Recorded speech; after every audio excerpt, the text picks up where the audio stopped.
Oh, do I consent? Oh gosh, got a message come up. Just click it.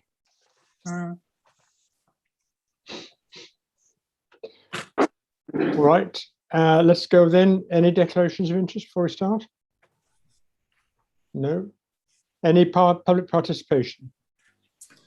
No, we haven't received any. Okay. Is Sally and Anne Lenton scheduled to be looking in? I wasn't expecting her. Unfortunately, she has long COVID and has not been very well. Oh, okay. So I don't think she's going to join us. Okay. Let's then go very quickly to the minutes of the last meeting, which was 29th of June. Any comments on them or any items that are not covered in this agenda?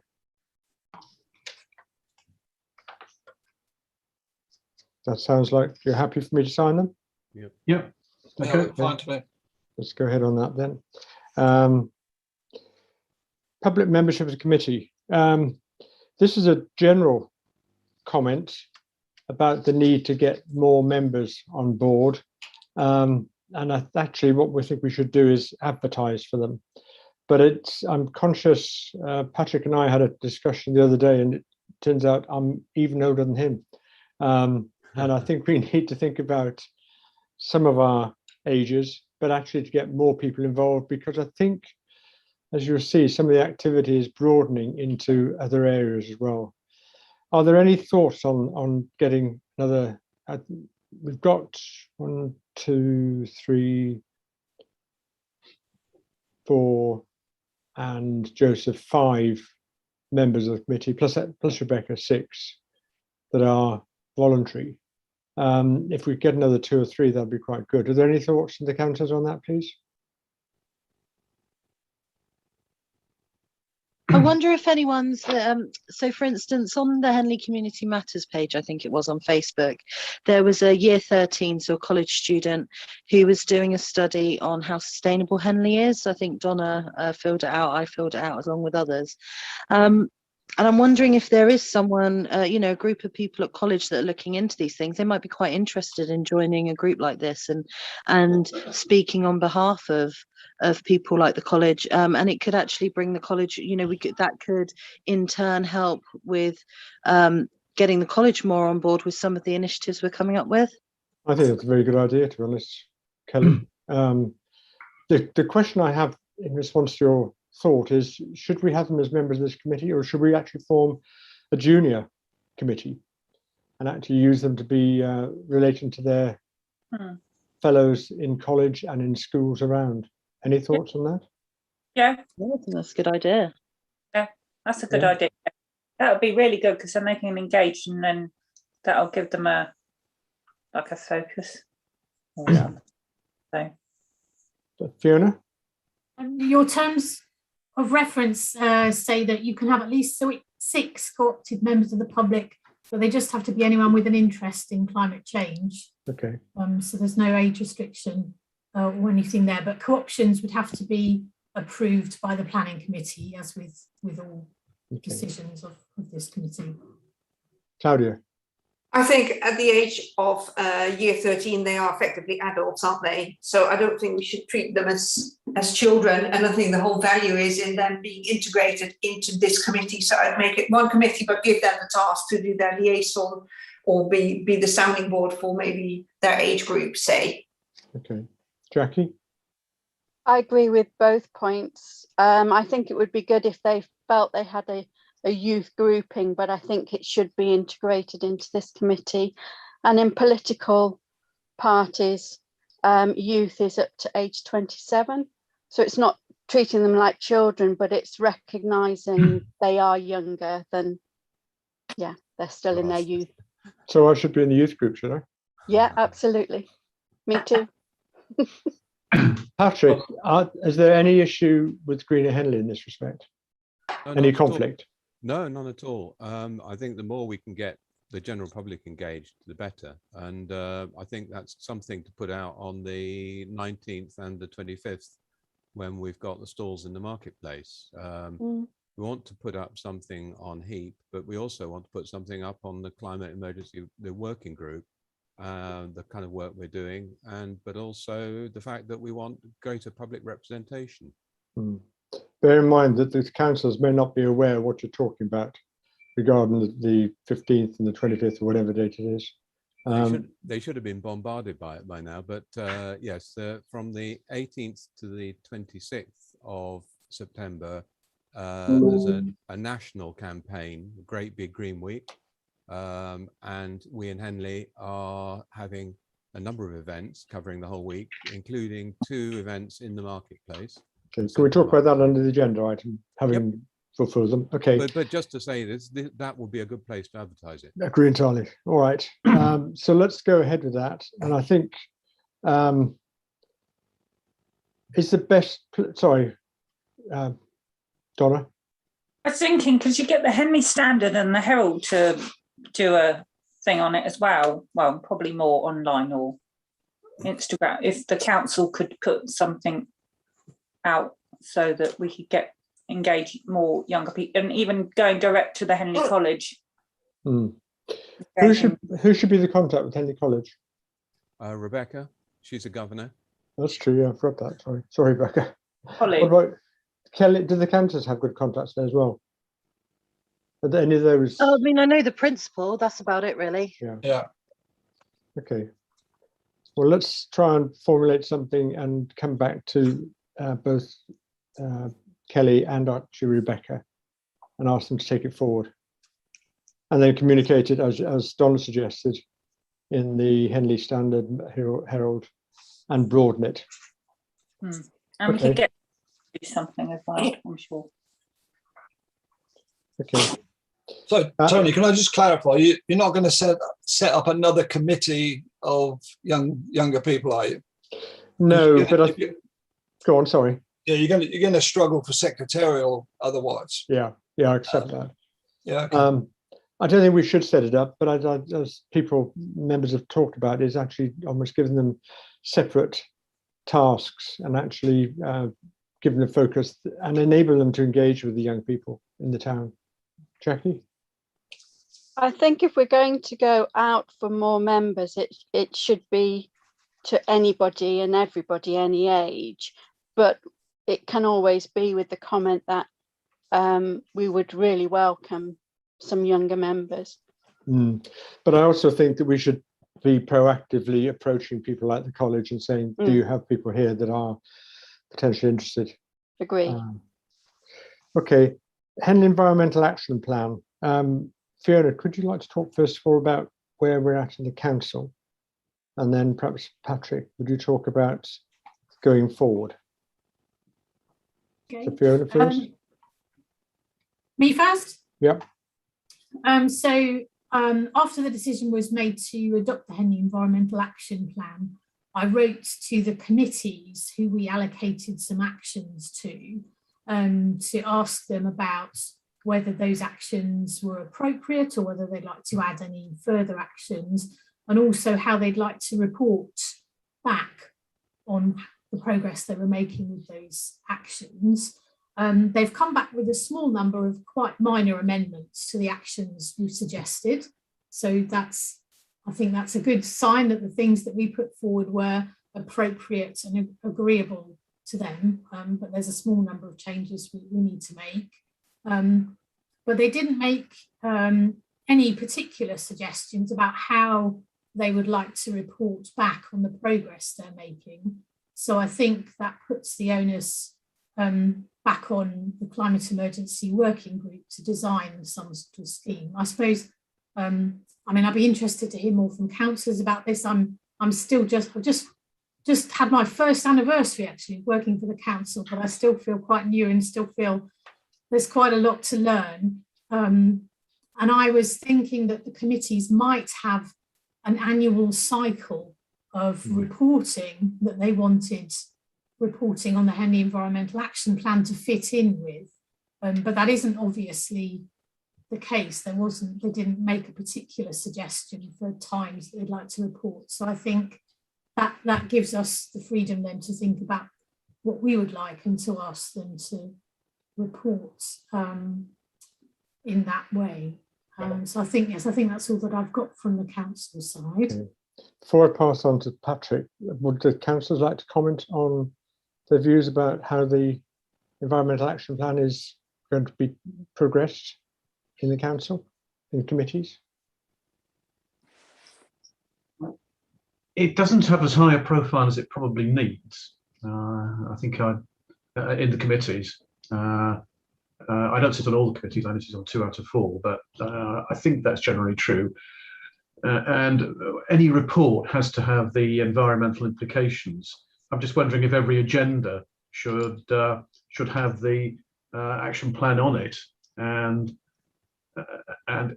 the chair and the administrator are encouraged to raise an item or two which could be the target of some specific actions.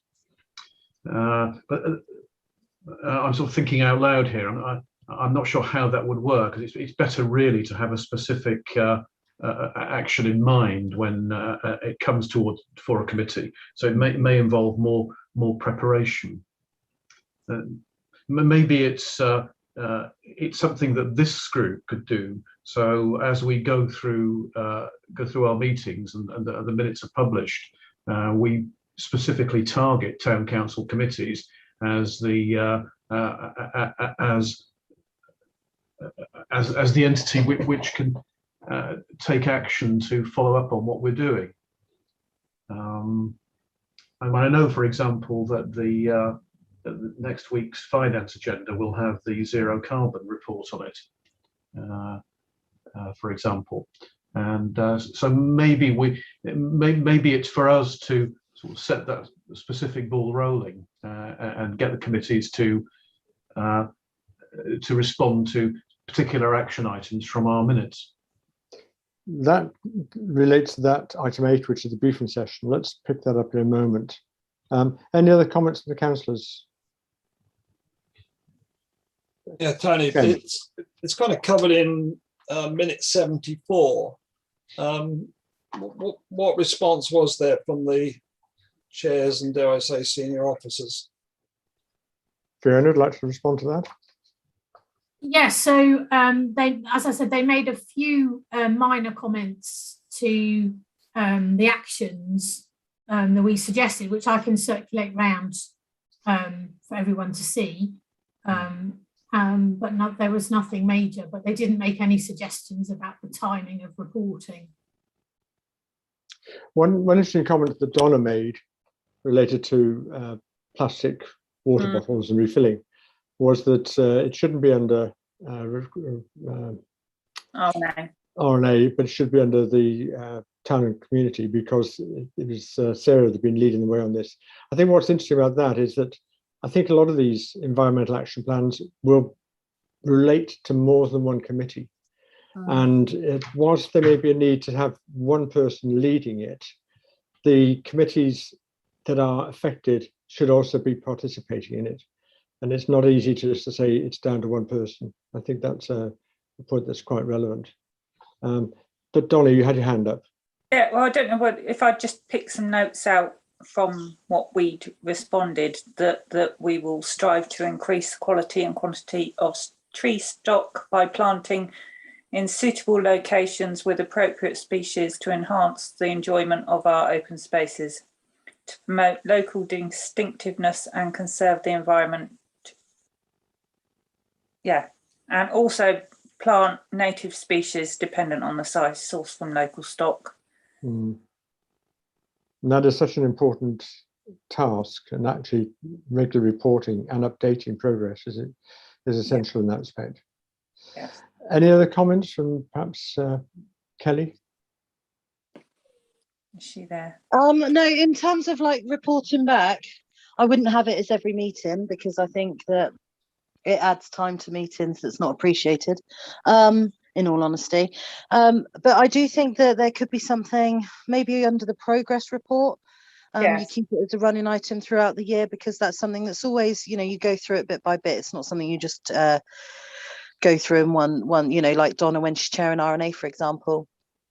And we'll go down each one, and so it's a good opportunity for people to discuss something if there's a need to discuss, and if there's just a need to update, you write the update there, you move on to the next one, so it doesn't necessarily add too much time or work to a meeting, because I think we're all really conscious of work time. I mean, RNA is probably a bad example because we've got a full staff at the moment, and they're very efficient and very good, but where you look at an area like town and community, they're down town and community manager.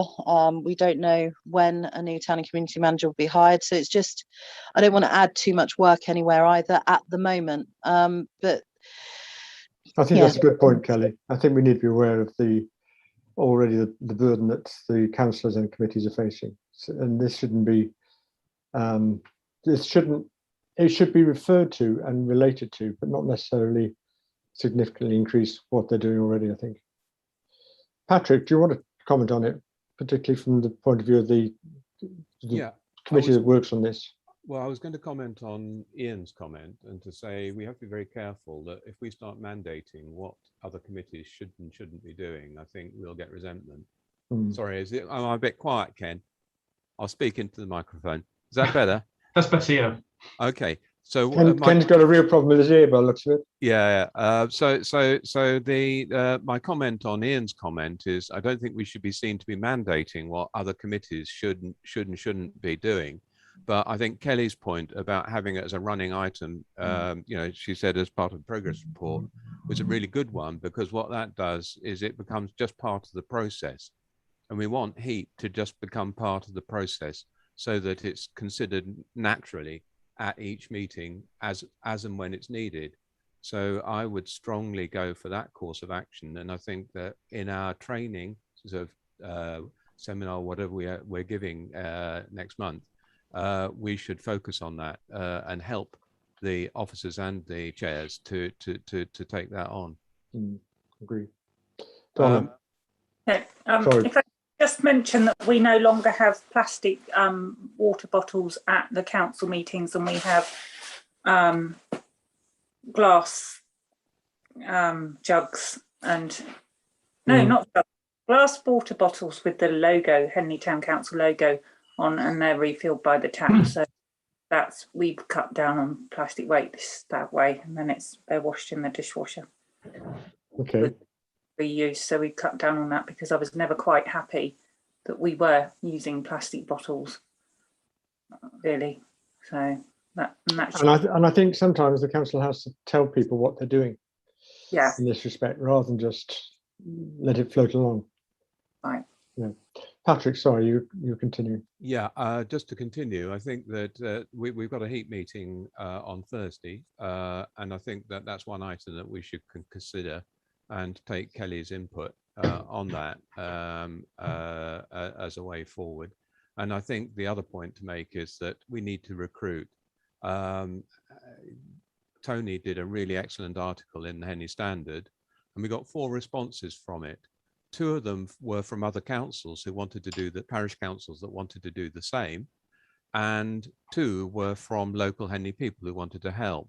But it just shows you all of that effort generated 2 inquiries, and one of which has just faded away at the moment, and I've got to try and re-energize that. So it's going to be a long job to recruit, and I think that, as I said, Great Big Green Week, when we're in the marketplace, there's an opportunity there to actually buttonhole people and talk to them and try and get them on, help supporting both the climate working group and also the Henley action plan as well, environmental action plan. Thanks, Patrick, on that. Are there any other comments or any questions that you want to raise about Henley environmental action plan, or should we move on to the Great Big Green Week? In that case, let's move on to that. Patrick, would you like just to say a bit more about what it is? I have a real problem saying it out loud. I get problems with Great Green Big Week and so forth. Yeah, we've branded it here the Henley Great Big Green Week. That's what the Henley Standard and the Herald are talking about, and that's what we're talking about. So the national campaign, as I said, was from the 18th to is going to be from the 18th to the 26th. We are focusing on a launch event on the 19th in the marketplace. There won't be that many stalls there, but there's an opportunity for this group, any other group, to put up posters or to have a presence. You know, we've got loads of notice boards, so we can put up notices, we can put up posters, we can put up material from any group. And then on the 25th, there are more stalls, a lot of other people, including the Rotary. I'm trying to think who else. I can't think off the top of my head, but there are about half a dozen at least other voluntary groups that will be there with their own stalls, as well as Greener Henley with stalls that, with posters from various other groups like the Guides. Henley Rowing Club have got an action. They've got a river clean that they're doing, and so on.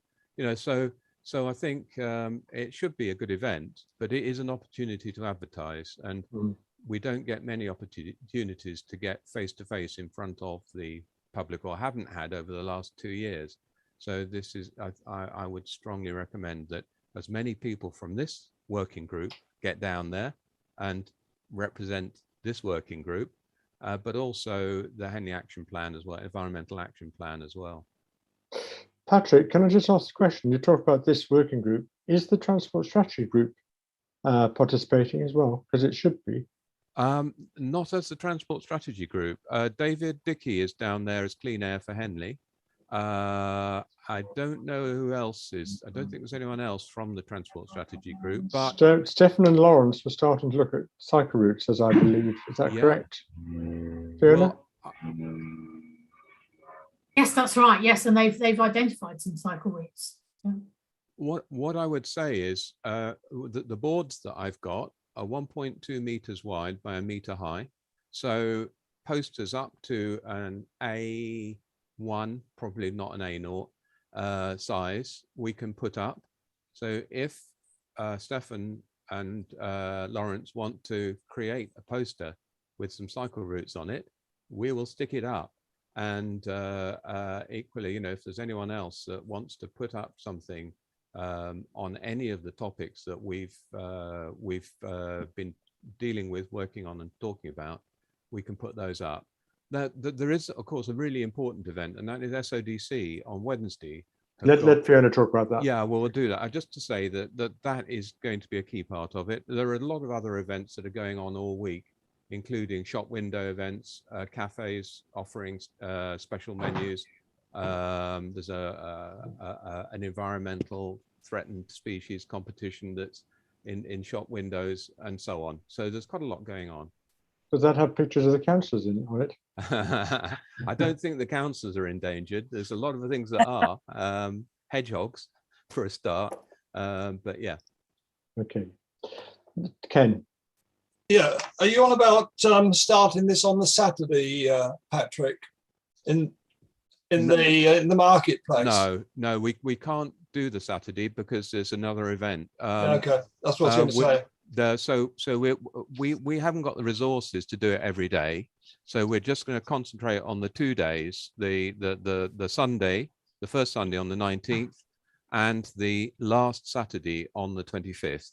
So those are the 2 days when we're going to have marquees, tents, gazebos up in the market square. And that's where we can display, at those 2 events are when we can display advertising, including advertising for the Wednesday event, if so wished.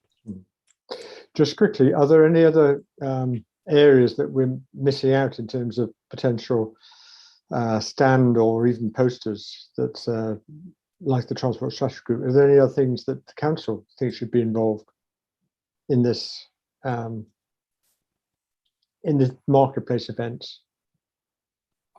Just one thought, and that is neighbourhood plan, because a neighbourhood plan for the first time has got a significant content relating to the environment. And now I appreciate that Jodie is absolutely up against it with the deadline, and that Kath is actually going to take a well-earned a bit of holiday. So we probably won't have a lot of resource to put material together. But if there's anything from the on the environment side, particularly from the exhibition that we had in the town hall, that we could put up, something that can be easily customized, then we'll do that. Any, Kath, you look as though you've got your hand up or just scratching your head. No, I've got my hand up. Jodie and I were going to be running a stall at the Eco Business Fair on the Wednesday, so we hope to have some panels to that if you've got some room for, Patrick, that would be good to have them out at one of your events. I'm not sure whether Jodie might be on actually taking some leave then as well, and I'm not around, but we'll discuss that separately. Yeah. Okay. Anything else that perhaps should be included? Or is that as much as, sounds a lot already, but is there anything else? No? Okay. Let's go on then to the Eco Business Fair, and Fiona, could you perhaps give some more information about it? So as previously reported, South Oxfordshire District Council are leading on an Eco Business Fair to take place in Henley Town Hall and on the marketplace on the Wednesday of Great Big Green Week, and the council is supporting that. It's going to take place from 10 AM to 3 PM, and about 30 businesses from the RG9 area have registered so far, and 3 are particularly Henley-based businesses. They're going to be having exhibition stalls, as I said, in the town hall and on the marketplace, and also inviting businesses to give presentations. It's free to attend for anybody, members of the public, other businesses, and yep, that's taking place Wednesday, the 22nd of September. We've got the council has booked to participate and run 2 stalls.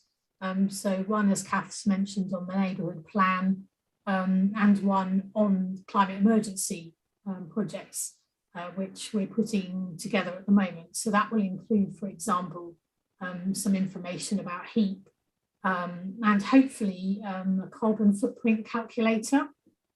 We're talking about ways of doing that, so people will be able to come along and quickly make an estimate of what their carbon footprint is.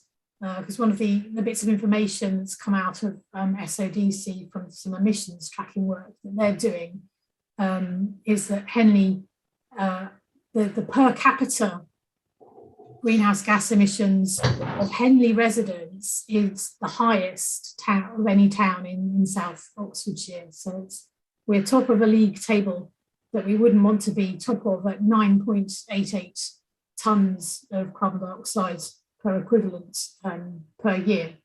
But the good news is that probably means there's more readily available opportunities for people in Henley to reduce their greenhouse gas emissions. So that gives us some opportunities to move down that league table that we wouldn't really want to be the top of. So we'll be covering that on the exhibition stall as well. And there'll be parking available at Phyllis Court for people who want to drive to the event. And yeah, it looks like being an interesting day. Donna and then Patrick, and I'll pick up some other items. If I could ask Fiona, how come it is so high in Henley? What is it we're doing? Is it like the people driving SUVs that are polluting, or what is it? Because I don't drive a car and I'm quite ecologically green-minded, so... Yes. We think it's partly because Henley has a lot of older buildings, which will use a lot more energy for heat. So the type of buildings that we've got, and probably Henley has more people, the lower occupancy rates of domestic buildings than other towns. So those 2 things will be key factors that mean that on average, our emissions per head are higher than other towns in South Oxfordshire. And also the things like we've got 3 bus routes going through, or 4 if you include the Maidenhead one as well, and trains, which there's a notice on the Henley GWR site saying that they have the 5th highest number of passengers in Oxfordshire. So that's a lot of people travelling by train. It's a lot less cars on the road. Not always the case. There's an awful lot of people going up to London. Looking at the Reading Road at times, you wonder whether that's a car park in its own right, to be honest. Patrick and then Jackie. Just a comment for Fiona and for Kath that I'm picking up the gazebos for the 19th and for the 25th from the town hall. So if you've got any display boards, it sounds as though you're going to have display boards. And if you want me to put them up, I leave them with the gazebos and I'll put them up. Jackie? Yeah, Jackie? thanks. Yes, I just wanted to follow on from Donna. I'm assuming that the figure is modelled. Is that right, Fiona? It's not, this hasn't been calculated by measuring. This is a modelled figure. Yeah. And so I'm wondering where that modelling, where we can look up how this figure has been modelled, because that would give an indication as to where they think the most emissions are happening and why. I can send that through to you for South Oxfordshire and cover the whole of the country. It splits by a variety of different things. Yeah, and if Fiona can, I'm not sure if that's a publicly available document you've got, Fiona, is it? The document's not publicly available, but it's the SODC are very happy for members of this group to have it and look at it. So that's absolutely fine. But you're quite correct. It's modelled. It's a downscaled estimate based on national figures rather than detailed observations, which would be very difficult to do. Yeah, thank you. I mean, I'd be interested going forward how this, or will this become publicly available, because this is information that is useful to the public to work out what they can and can't do. That would make a difference. But agree. But that's another question for another time. Thanks. It also links to the idea that was mentioned earlier about having a personal carbon footprint, and that's available. The other thing that's relevant is that there's a government department who's going to be presenting at the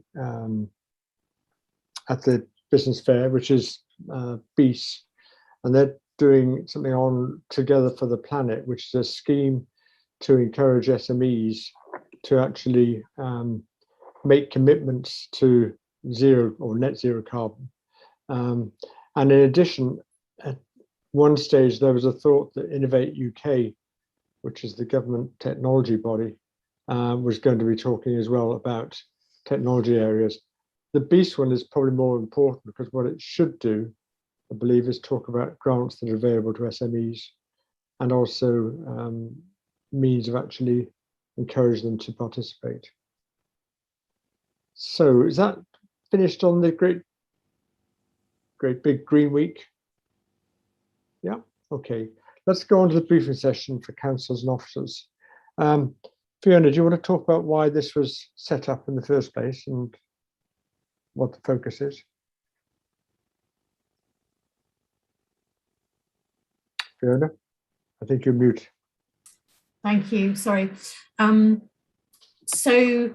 All council papers written by officers for council and committee meetings now include the section on an impact assessment and the impact of the decision being proposed in the paper on biodiversity and on the climate emergency. And this group did a review of those decisions and found that the way that section was being used was quite variable. So we thought that it would be helpful to provide some training to officers and councillors, to the officers who write those papers and the councillors who use that information to make decisions. The clerk has booked us in on one of the regular training sessions on the 26th of October. I haven't been to one of these training sessions before, but I understand that they run from 7:30, normally for an hour and a half. So this is an opportunity. Normally, I think it's normally 6:30, Fiona. Oh, excuse me. Okay, and is it an hour and a half, or can it be longer, Kelly? It's normally an hour and a half. It maybe runs over a few minutes sometimes. Okay, thank you.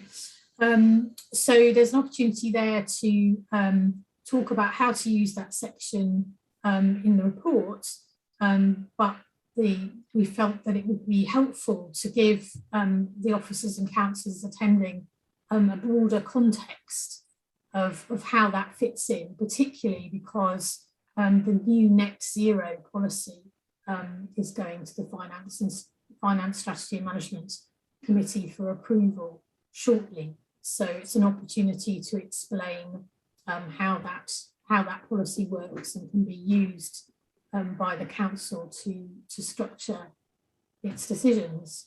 So the idea is that members of the Climate Emergency Working Group would deliver that training to help councillors and officers. So it'd be really useful to hear from the councillors if there are any particular questions they have or things that they would like to be covered in that briefing session. A good example is that net zero assumes that there is already understanding of what the individual committee's carbon footprint is. And there's a need, and this comes back to the discussion we had earlier about progress report.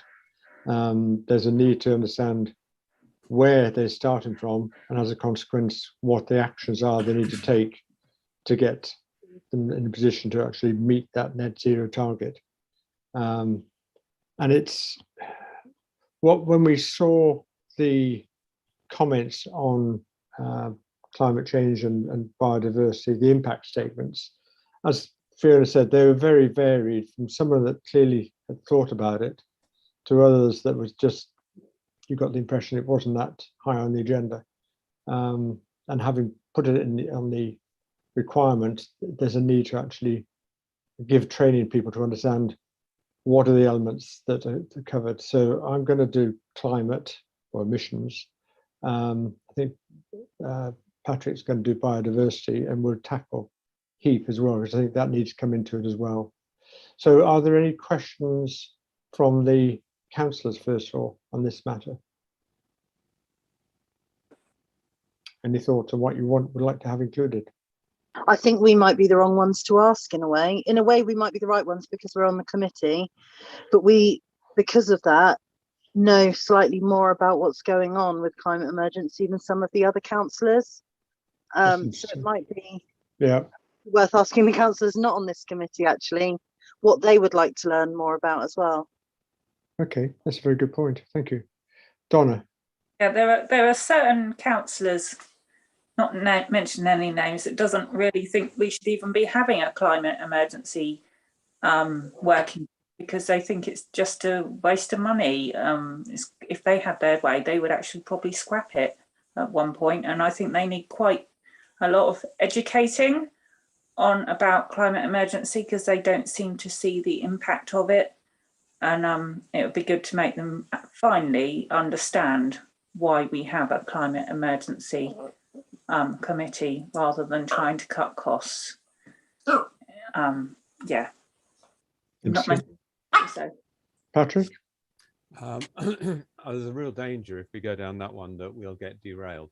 I think there is another, Donna's absolutely right. There are a few councillors who could perhaps do with some reading material. I've just sent Kath an interesting report which shows what happens if you don't adopt a radical shift as a result of the climate emergency. And it's basically looking at it from a business point of view, and looking at what happens to traditional industries and the likes of IBM when Microsoft came along, the likes of Eastman Kodak when they didn't pursue the digital camera that they developed, and so on. And the same thing is happening with climate, where there are new startups and they're huge now. I mean, they actually, some of the wind farm people are now bigger than the oil majors. And so what's happening is that the shift is happening. It's happening in the commercial world, and you know that it's, if we don't do it, we'll just end up stranded. So I think that's a separate discussion to have with skeptics. And I don't think, I think the what we should be talking about here is training people that are at least amenable to actually adopting these ideas and taking on these policies.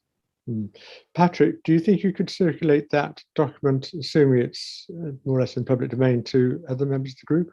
Yeah, I sent it to Kath for some nighttime reading while she's on holiday. I think I would, before we circulate it to everyone, I would appreciate her input. I can send it to you as well, Tony. And okay, could you get your input yeah, by tomorrow, Kath, perhaps? No, I'll send it to you, Tony, and to Fiona, and I think we read it because it could be confusing. I don't, there's so much stuff out there now. We've got to be very careful just spreading reports around it. It's another one of these about 150-page reports. So before you start spreading that sort of stuff around, I think it should be evaluated first. If you could send it through, that'd be great. Yeah. I mean, one thing I think that's important we need to think about is that everyone says, oh, they've had floods in Germany, they've had floods in New York, it won't happen here. But actually those flash floods, and they could have a massive impact on us. And I'm going to come back to it. Well, Patrick, would like to... Yeah, just on that very point, Tony, Kath is doing the topic paper on watercourses, and we're looking at the catchment area for the Harp, for the Assendon Stream, and for Herns.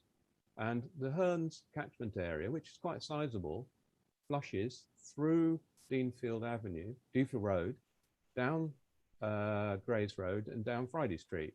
So if there was one of the events like they had in Germany over the Chilterns, that would be a metre deep in water, a very fast flowing water at that. And you're right. I mean, those are things that we're going to have to start to be ready to cope with. Okay. Jackie, sorry. Oh, that's okay. I think this session is a really good opportunity for providing really good information that will hopefully be thought-provoking naturally anyway. And I think in that session time, it should be considered how much time you'll give to question and answer so that there can be some good discussion as well as that session. Okay, thank you on that. First of all, Fiona, could you let Rebecca in? What we're going to do is actually ask Rebecca and Fiona and Jackie to actually be a review of the documents. And I think the point you made there about give sufficient time for question and answer, Jackie, is quite valid. Be quite helpful if, as Kelly said, the councillors on this working group are more aware. If we sent you the document as well in advance of it being used, would you be happy to go through it and just critique it? Tell us we're talking rubbish or whatever you might say. Would that be all right? Yeah. Okay, we'd welcome your comment because it's you can at least contribute as much as ourselves, and perhaps your comments in the forum might be of help. Any other comments on that? Hello, Rebecca. Hi there. We're on item 8. Oh, that's fine. Just talking about briefing session, and I said that you and Jackie would be actually reviewing our presentations, and that also we've asked Kelly, Ken, Donna, and probably Ian to actually just review them from a potential participant's position. All right, should we go on to item 9, public supply contracts? Would you like to discuss that, Fiona, and then perhaps Patrick and others could contribute? Yes, so we wanted to make sure that you're aware that the council's electricity and gas supply contracts come up for renewal. The electricity ones are due for renewal this December, and there are about 10 separate contracts for the different buildings and locations that the council is responsible for. There's a single gas supply contract, and that's with Gazprom, but that's not due for renewal until 2023. But within the contract from that supplier, there is the possibility to ask to move to a different tariff under the same provider, if that was a good way forward.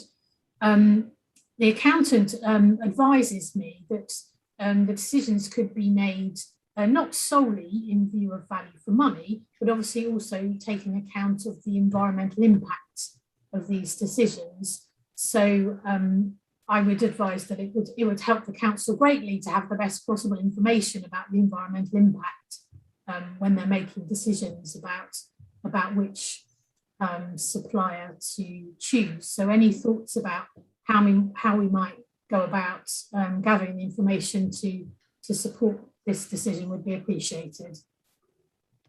Okay. In terms of finances, I don't know how much you're all aware, particularly councillors, of the cost of electricity and the increasing costs of electricity. Certainly, personally, I've had a year-on-year increase of about 35%.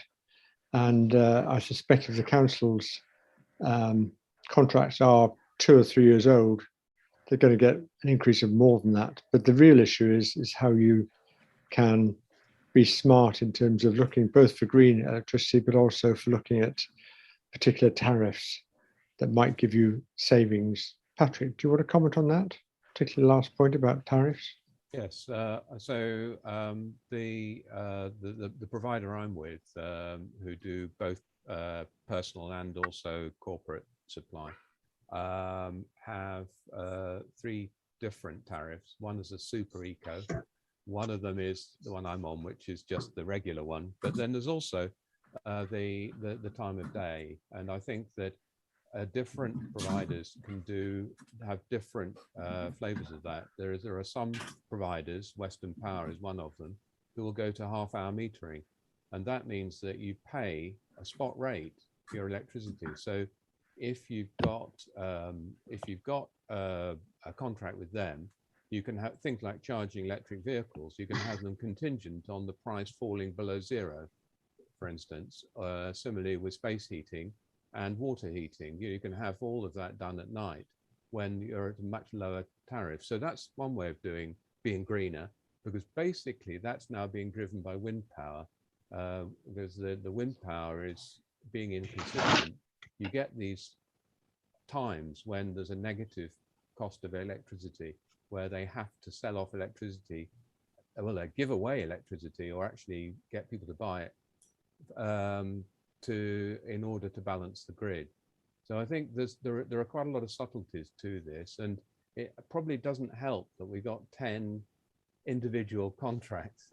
And I wonder whether there's a possibility to simplify that, because by aggregating those, we may end up with a better deal. Although to go against that, it may be that some tariffs are better in one circumstance, and Tony has been looking at the Jubilee Park floodlights, for instance, where there might be one tariff that's really suited to that, which isn't suited to the town hall. So, I think it does need quite a detailed inspection of not only what suppliers provide in terms of green electricity and also in terms of variable tariffs, but also what the demand is and how best the town council can get good value for money and get a better environmental footprint. So I think what I'm saying is we shouldn't cut corners on this, that we need to do as thorough a job as we possibly can. Are you suggesting that members of this group could be involved in that, or? Not looking at anyone particularly, Tony, but yes. I can't see anything. I'll switch all my cameras off. Kath, do you think there could be some support, or is it necessary? The staff you've got there looking at the electricity supply contracts. What should we do? I'm sure the accounts team would assist in providing information. I don't know how much time. I think that that would need to be in conjunction with some other members of this group and probably Fiona. Kelly's got her hand up as well. Oh, sorry, Kelly, I didn't spot that. No, it's because I used the icon. Yeah, I've lowered it now. My apologies. So this actually, I know Ian's gone now, and he chairs this working group. But this came up briefly at Value for Money the other week, and the good thing about it is we've got plenty of time before the contract runs out to sort it. But for me, we changed to Ecotricity. There are obviously other green energy providers. We changed to Ecotricity from SSE, and we saved a fortune when we lived in a flat. Then we moved to a 3-storey, 3-bedroomed house, and we still pay less with Ecotricity for green energy than we were paying with SSE. And so I thought it'd be quite simple, just, you know, change to a green provider. You know, there's Octopus, there's Ecotricity, but I was told that some of those are only residential providers and not for organisations. So I was quite naive to that, and yet I still consider myself to know quite a bit about this subject, but didn't realise things like that. So even just the most simple information that councillors can use to make decisions at Value for Money or wherever else, FSM, would be really beneficial. Okay. Let's try and work on what we can provide them and that. Claudia. I'm happy to assist on this. Good. So. Right. Great. We'll pass you all the information. That's fine. Okay. What is what I suggested was that the accounts team should start looking at price quotations right now to get a feel for what might be coming down the track. I don't know if they've been able to do that at all. Do you know, Kath? I don't know, sorry. Okay. I think that would help a lot identifying what the likely level of cost increase is going to be for a start. And then Patrick has got some views about things like U-Switch and what they can do. Let's look at that. Fiona, perhaps you can actually talk to Liz and just ask whether they need any support or whether they're happy without it. And Patrick? Picking up Kelly's point, I suggest we first of all talk to Ian and say what we're thinking, because we've missed this bit of the meeting, and say, is he happy with it? Yeah. And then talk to the officers. Does that make sense from the council's point of view? Looks like a yes. Okay. Claudia. Ken's got his pencil up. Oh, did he? Sorry. Ken? Yeah, I think another way, maybe have a chat with Liz Jones, who's in charge of finance. She's a senior manager on the finance. She's normally fairly good at going out for quotes. So maybe Fiona has a word with her. Okay. Well, Fiona, why don't you take that as the first action and see where it goes from there? But Claudia, sorry, you had a... Yeah, I think it's going to be nowhere near as simple as looking at U-Switch, because I don't think the town council has a domestic tariff. I would be very surprised. And also, if it's a business tariff or an organisation tariff, it often is a verbal discussion to be had on the phone, followed by an offer. And given the fact that there's also a consolidation involved, I think it's going to be a bespoke offer that needs verbal discussion with each and every supplier that you may have selected on the grounds of whatever the key performance indicators are. So I think there's really quite a bit of work involved. And the starting point, I think, should be what exactly is our usage in each of those buildings. That is, I think, the first step that can be started with now. And then we can see how we divvy out the phoning around or the asking for quotes letter or whatever. But I do think there's quite a lot of work involved where we could assist, because there's quite a big volume of it. Okay, Patrick, you had your hand up, and when Claudia was talking about U-Switch. Yeah. So besides U-Switch, I mean, U-Switch do actually offer a facility for businesses to switch. They have a separate section that do that. But I agree with Claudia that it's not as simple as that, and that might be a useful tool to do once we've got some of the analysis as to what actually is the usage, and what's the profile. You know, what is it very, you know, sort of irregular through the day? Is it entirely peaked in the middle of the day? You know, and so on. You know, because that will have a kind of a bearing on what decisions you make as to which supplier you go with and which tariff you choose. Okay. Right, let's leave that point then. And we'll contact Ian, but also engage with Claudia as well in that respect. And Fiona, could you perhaps ask Liz as well to ascertain her level of need, I suppose. Let's go on to the last item on the agenda, which is the expenditure. And currently we have a budget of 16,700. Fiona's already talked about we have the highest per capita carbon footprint in South Oxfordshire. And the question is, how can we actually help not just the council reduce its carbon footprint, but also community buildings, community projects. So what we're thinking of doing is actually spending more activity in communicating to the communities about the availability of grants from the council's climate emergency working group for those activities that are actually climate emergency related. We have already the ability to get free energy audits through what's called Energy South Oxfordshire. And what we're thinking of doing was actually communicating that for bodies that actually are willing to have an energy audit, we could support them to an extent, not significantly, to an extent, in terms of providing grants for their implementation of those energy audits. They'd probably have to spend a fair whack themselves, but this is an attempt to try and get them thinking in the right direction and moving in the right direction. Fiona, do you have any comments on that? Only to say that the budget for this year does say that the grants would be 50% match funded. So it actually specifies the level that would be provided. Joseph. Just to kind of, I think everyone's aware, but I mean, we have done this for the YMCA and managed to do that much funding for roof insulation at that site. They have had the energy audits, and there's plenty more on their energy audits that could be tackled, and it is simply due to a lack of funds that those things are not being addressed.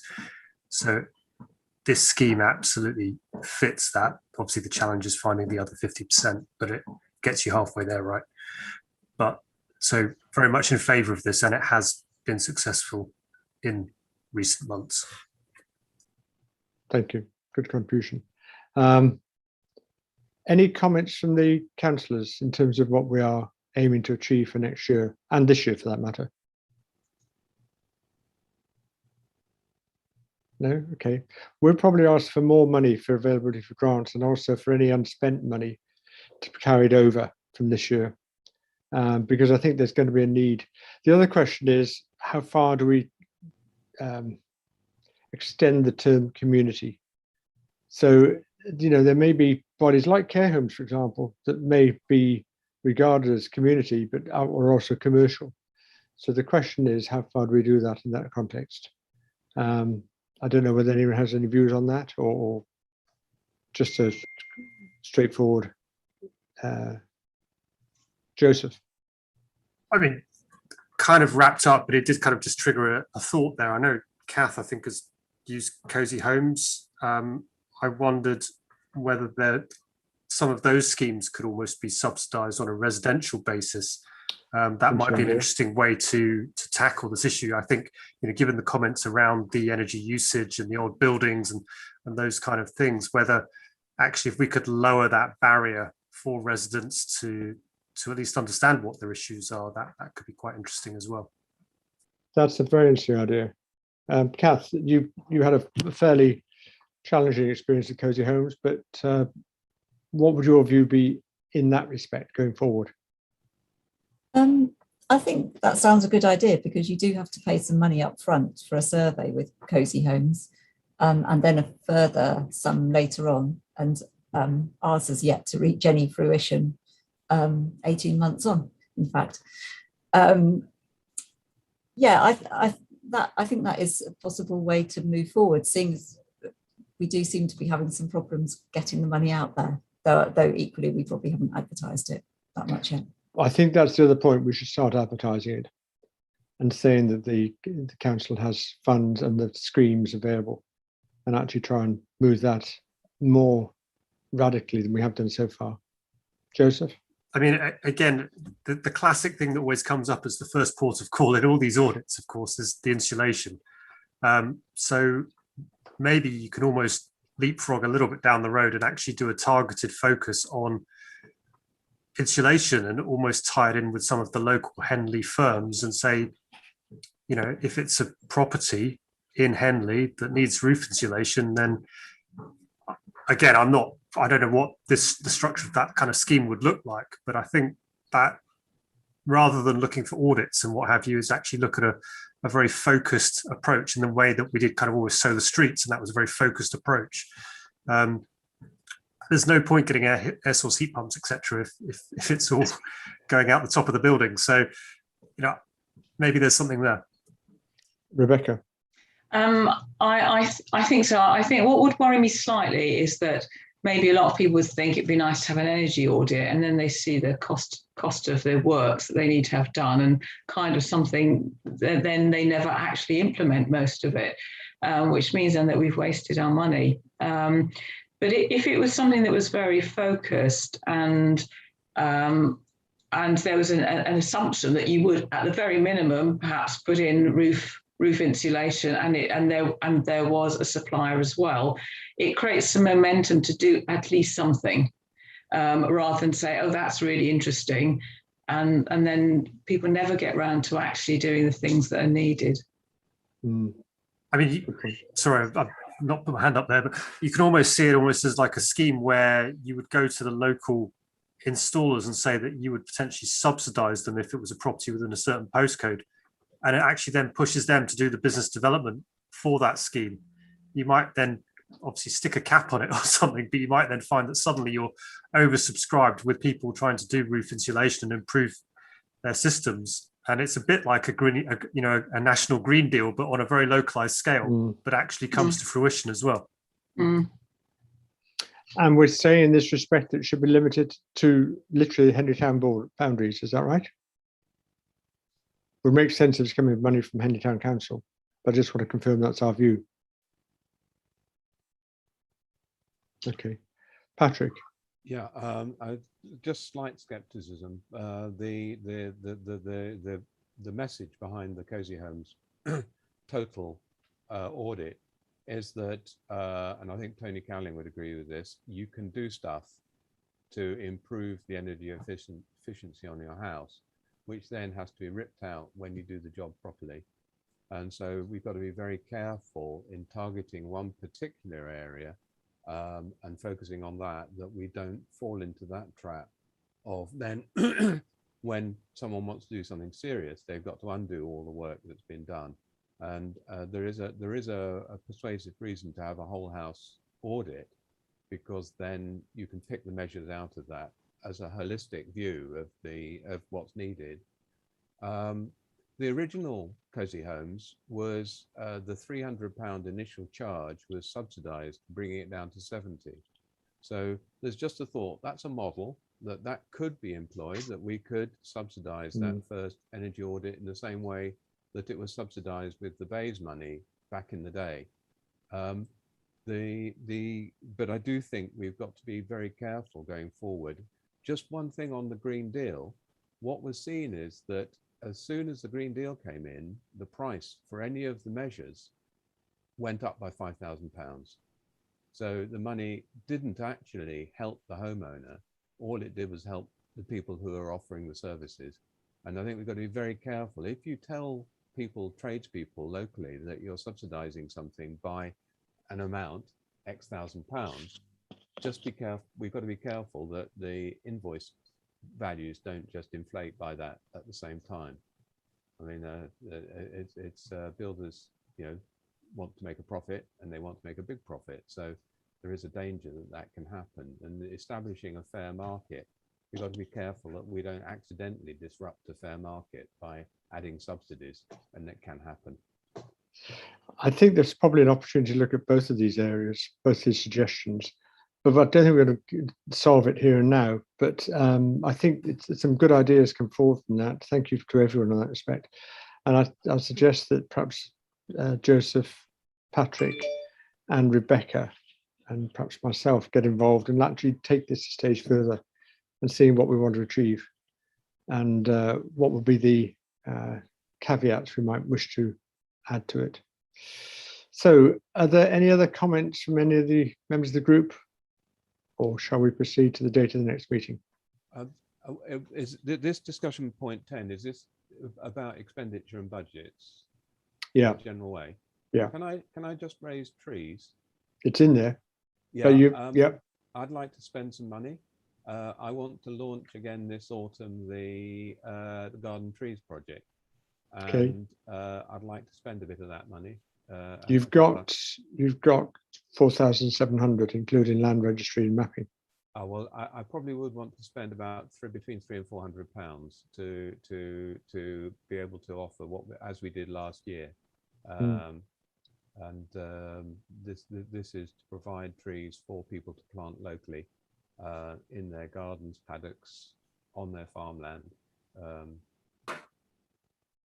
So I'll write a letter to I'll address it to Fiona first of all. Yeah. And yeah. I mean, it's quite seriously, you've got £3,500 just for land strategy development, tree strategy development, and tree strategy delivery. Well, we may want to spend that because we still haven't. We need to talk with Carl about that because we want to make sure we've got a unified approach. Because Carl has been charged with the council tree strategy, and we may well use that money to support him in getting the best eco strategy, if you see what I mean, for the council. Okay.